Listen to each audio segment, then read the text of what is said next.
मोजां पावाराव थानाय मानसि नांगौ जोंनो जोङो जाय बिथांमोना मोजाङै थागोन बै बिथांमोनजों जों अराय सम सापर्ट होगोन जाय बिथांमोना बर' बिमानि मेगननि मोदैखौ फुगारना होगोन बर' बिमानि गाबनायखौ मोदैखौ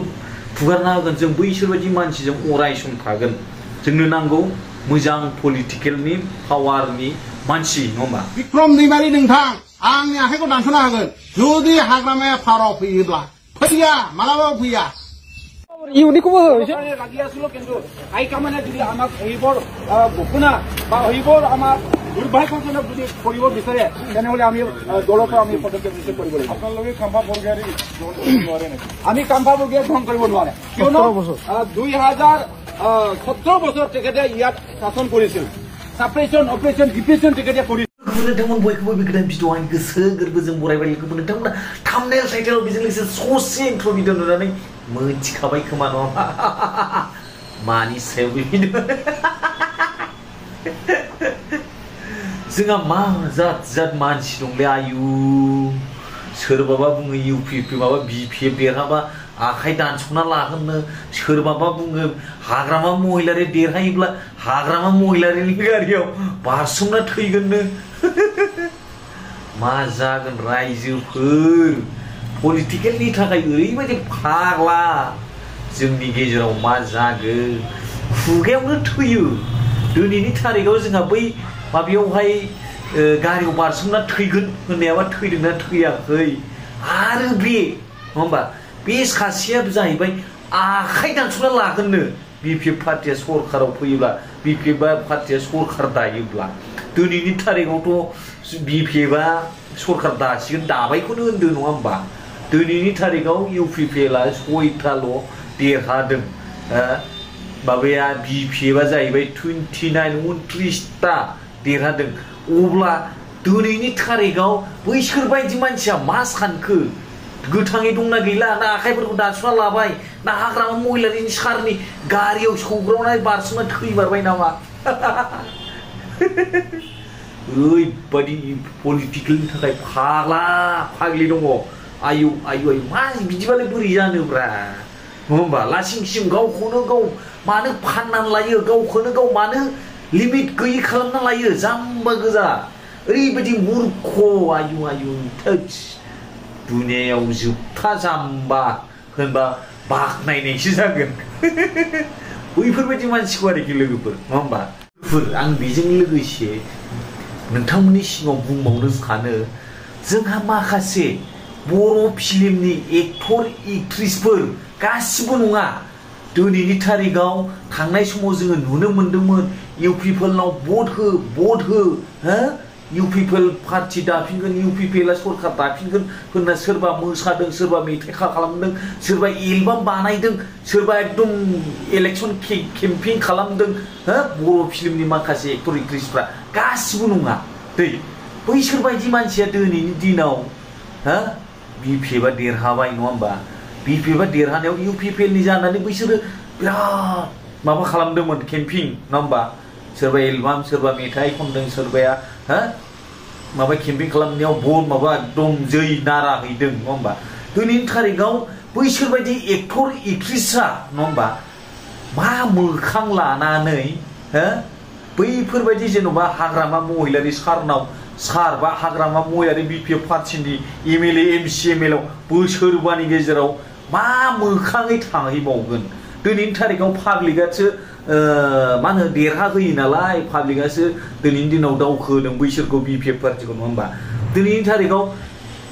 पाब्लिकआ बैसोरनि फिल्मफोरखौ नायाब्ला बैसोरनि माबा मोसानाय बा माबा मोनसे अबावबा फांसन अबावबा स्टेज प्रग्राम बैफोरबायदियाव बैसोरखौ लेंहराब्ला माखौ जागोन दिनैनि थारिखआव इउपिपिएलआथ' दो थाखाबाय नङा होमबा एकदम माने बबेबा जायगायाव बबेबा एरियायाव बबेबा माबायाव जोंनो फिल्म हल नांगौ जोंनो फिल्म हल बानायनानै हो होननानै बबे लामाजों बबे मोखांजों थांनानै बिपिएफ पार्टिनि एमसि एमएलए फोरनाव मा मोखाङै बिहैबावगोन खमला सिं सिं आं बेखौनो बुंनो सानो जोंनि जिथुनाखि माखासे फिल्मनि मा होनो आर्टिस्टफोर माखासे गासिबो नङा बैसोर बायदि मानसिफ्रा दिनैनि थारिखआव जों गोबां गिदिर बास एकदम फुराना आर्टिस्टफोरखौ नुवाखै दै किन्तु बिदि पलिटिकेल माबायाव बाहागो लानाय किन्तु बे गेजेर खन्दनि बे माखासे एक्टर एक्ट्रेसफ्रा हा खोब मोनजायो खोमा 1000 2000 दा बेखौ लानानैनो ओरैबायदि दिनैनि थारिखआव मा हिसाबै फिल्म गाबावगोन लासिं सिं बैसिनि थाखायनो माने बै गोजाम आर्टिस्टफोराबो मान सन्मान साफा सेस सोरबाथ' माबा गोसथोनायाबो बेलेगजों हाबा जाबायनो दानाथ' इउपिपिएलआबो जेनबाय होननायनि माने खोनालायलांदों खम लासिं सिंले आयै आं नाम लाथ'ला औ बिराद दुखु मोनफादों आंबो ओमफ्रायहाय बेखौसो बुंगोन बर' फिल्मनि एक्टर एक्ट्रेसफ्रा मेथाइ खनग्राफ्रा मानो पलिटिकेल पार्टियाव मानो बाहागो लायो रावबो लानो दरखार गैया नोंथाङा जि जायगायाव दं बे जायगायाव थाबाय था नांगौबा नोङो जायखौ मोजां मोनो सुद बा जायखौ मोजां मोनो बैनो भट हो नङा होमबा होनाय टाइमाव किन्तु पलिटिकेल पार्टियाव ओंखारनानै मा मोननो दिनैनि दिनाव नोंथांमोना थांनाय समाव इउपिपिएलखौ बिराद सापर्ट खालामबाय दिनैनि दिनाव बिपिएफआसो देरहाबाय अब्ला नोंसोर मा मोखां लानानै मा मोखाङै बिपिएफ सरकारनाव मा मोनसे मोनथायखौ दाबि खालामगोन जोंनि गेजेराव गोबां गोनांथि नङा होमबा दिनैनि दिनाव सरकारनि बिराद गोनांथि बबेबा एरियायाव फिल्म हल गैया बबेबा जायगायाव फिल्म हलनि गोनांथि अब्ला बहा दावखोनो दिनैनि दिनाव दावखोनांगौ गायसो मा हिसाबै मा मोखाङै खावलायगोन सरकारखौ नङा होमबा दिनैनि दिनावथ' बिपिएफआ सरकार जासिगोन आरो आं बेजों लोगोसे बुंबावनो सानो नोंथांमोना भिडिअखौ जोबजासिम नायब्लासो बुजिगोन दै नोंथांमोनखौ आङो खावलायनो सानो जे जिथुनाखि बिपिएफ पार्टि दिनैनि दिनाव बांद्राय रंजानाङा बोसोरबाल' दै बोसोरबाल' बारा रंजानो नाङा इउपिपिएल पार्टिया देरहाबोबाय दिनैनि थारिखआव जेनबाय मानो होनबा बिथांमोना पाब्लिकनि लुबैनाय बायदि पाब्लिकआ बिनाय बायदि जेबो मोजां खामानि मावनो हायाखै नङा होमबा दिनैनि थारिखआव बिनि थाखाय पाब्लिकआ रावबो मोजां मोनाखिसै इउपिपिएल पार्टिखौ दा बिनि थाखायनो इउपिपिएलआ जेनबाय थिग बेफोरबायदिनो आङो नोंथांमोनखौ आरो जिनाखि बिपिएफ पार्टिया दायो देरहाबाय नङा होमबा दिनैनि थारिखआव रायजो राजाखौ नाय स्पेसियेलि जोंनो नांगौ मुंख्लंफोरनि न'खरखौ नाय आरो बेजों लोगोसे जोंहा बिटिआर गोरोबथा जानानै थांनाय समाव एनडिबिफोरनि आखायाव जादोंमोन होननानै बुंबा जों लस गैया मानो होनबा बैसोर दिनैनि थारिखआव हारिनि थाखाय सेक्रिफाइस खालामनानै एनडिबिफोरा माखासे मुंख्लं जालांनाय दं बैसोरनि न'खरफोरखौ नाय आरो बेजों लोगोसे जोंहा दायो माखासे जेलाव दङ डिआर नाब्ला रन्जन दैमारि सारजों लोगोसे बै बिथांमोनखौ बरननो नाजा अब्ला आरो रायजो राजानि गामि अबावबा लामा अबावबा दालां सोरनोबा न' गैयै न' बैफोरबायदि हो बिपिएफ पार्टि नोंसोरो अराय सम माने पावाराव थानो गोसोब्ला अब्लासो नोंसोरो रायजो राजाया मोजां मोनगोन बिपिएफखौहाय अब्लासो नोंसोरो सरकाराव थाबाय थानो हागोन नङाब्ला बोसोरबानि उनाव जेरै दायो प्रमद बर' सारा जेनबाय गाहायाव थाबाय नङा होमबा थिग बेबायदिनो बोसोरबानि उनाव नोंथांमोना रायजो राजानि गोसोखौ खुसि खालामनो हायाबा रायजो राजाया मा दाबि खालामो बैफोरखौ होनो हायाब्ला बोसोरबानि उनाव नोंथांमोनाबो जेनफिननो हागौ बिनि थाखायनो बिपिएफआ देरहाबाय होननानै बिपिएफनि सोद्रोमा बिथांमोनहा बारा बाज्ल'नानै जेबो लाब गैया आरो जानाय लोंनायखौ माने नोंसोर बाज्ल' रंजा जोंहा बेयाव जेबो बुंनांगौ गैया रावखौबो नङा होमबा जों जाबाय गेजेरनि मानसि दै सोरबा बबेथिंबा वान साइड नङा जोङो गेजेरनि मानसि जानानै बुङो आरोखि जोंनो माने मोजां पलिटिकेल नांगौ मोजां पावाराव थानाय मानसि नांगौ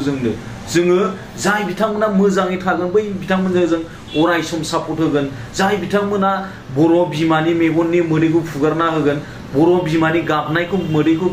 फुगारना होगोन जों बैसोरबायदि मानसिजों अराय सम थागोन जोंनो नांगौ मोजां पलिटिकेलनि पावारनि मानसि नङा होमबा दिनै पावाराव थाबाय थानो लुबैयोब्ला बेनो खोथाया रायजो राजानि गोसोखौ बोनो नाजा बै बे इउपिपिएल पार्टिनि गामिनि बैसोरनो दालां होआ बैसोरनो न' होआ बेफोरबायदि दाजा इउपिपिएलनि गामियावबो हाब इउपिपिएलनि